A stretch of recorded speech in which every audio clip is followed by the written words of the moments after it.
Hi everyone, welcome back, and in this video I'll be giving you some information on SQL fundamentals and specifically the select statement. So select statement is one of the fundamental queries that we use in SQL, and that's what we'll be looking at in this video. So let's get into it. So what is the select statement? The select statement is used to retrieve data from the database. So we have huge amount of data that's stored in the database. In order to retrieve that data, we need to use the select statement. And when you look at the syntax, it is select column name from table name. Okay, so these are the places where you need to enter the table name and the column name. So let's look at it with an example.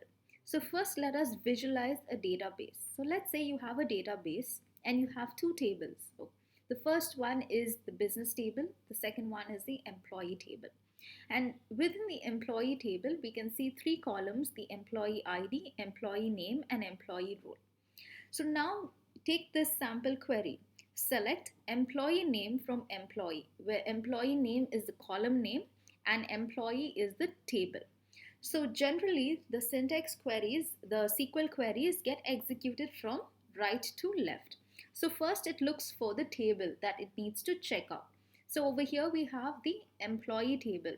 So the employee table is referred, and within that what is needed to be retrieved, it's the employee name. So within the employee table the employee name is being retrieved. So the employee name gets retrieved in this example. Let us take another example. So when you need to retrieve more than one column, what you do is you would mention the column names and separate it with a comma. So in this case, it's select employee role, comma, employee name from employee table. So you have the employee table, and once this query gets executed, you would get the employee name and employee role that gets retrieved for you. So if you notice in this, there's no criteria that the columns need to be mentioned in the exact order that it is in the table. So over here, if you see, I've mentioned the employee role and employee name. It's not in the right order, but that doesn't matter. Just some extra information.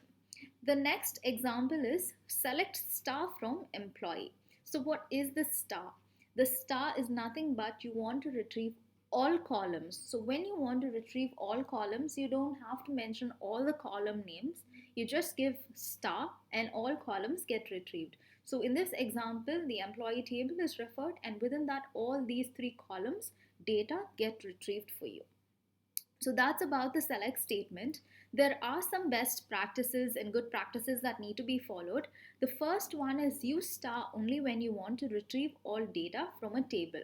Okay, so when you want to retrieve all the data, then you use star. The reason why is unwanted use of star can slow down your retrieval time. Okay, because you don't know how many columns the table might have. So retrieving that could be a little time taking process. And the third one is another reason is it creates traffic between the database server and the application. So as I said, the larger the number of columns, it creates more traffic.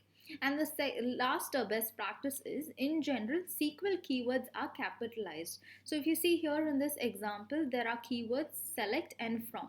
It's always good to capitalize them because it's good for readability. Okay. So these are some things that can be kept in mind in order to when you execute SQL queries. So now let's get to see an example. So I'm using the Postgres data console where I'm going to execute these queries. So you can kind of load a database into your console, and you can also, once you loaded it here, I have a sample database, and within the database, if you see schemas, and when you go within schema, you can refer to the tables that were existing in your database. So all these are the tables. So let's take, for example, I'm taking the customer table. So within the customer tables, if you click on columns, you get to see all the columns within the customer table. So now let's check out our select query. So the query is select. Let's go with first selecting a particular column name from the table. So for example, I'm going to select the first name. So that's the column name from what's the table? Customer. Okay, so this is my query and I'm going to run it. So in this case, once my query is run, I get all the first names of the customer. Okay, the next one, let's say I want to take two columns. So I'm going to separate it with a comma, and then let's say I want the last name. So I'll mention the comma, the column name, which is the last name. And now I'm going to run my query, and then I get the last name. So now if I want all the columns from this customer table, I just have to give the asterisk. And I'm going to run my query, and then I get all the columns of the table. Okay, so here are some points that you need to note down here is, irrespective of me giving this keywords in caps or in small cases, it's gonna run for me. But it's just good practice for readability. So when I run this query, it's still going to fetch. And even the semicolon, if I don't provide it, it's still going to run for me without any error. The reason why it's mentioned in caps and the semicolon exists is because caps is good for readability. You'll be able to know what are the commands that you're using, keywords that are being used, and when does your the query kind of stop. So when you give a semicolon, it's kind of, it represents that it's, the statement ends over there. Okay, and another thing to note is that if you're going to provide the column name that is not exactly as the column name in the database, it's not going to provide the exact result for you.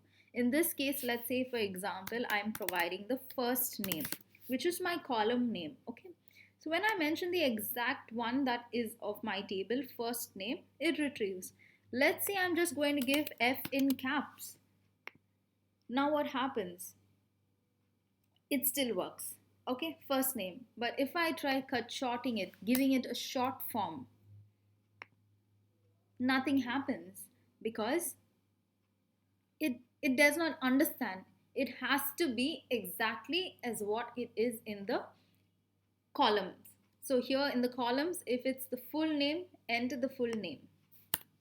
Okay, and then when you run the query, it works.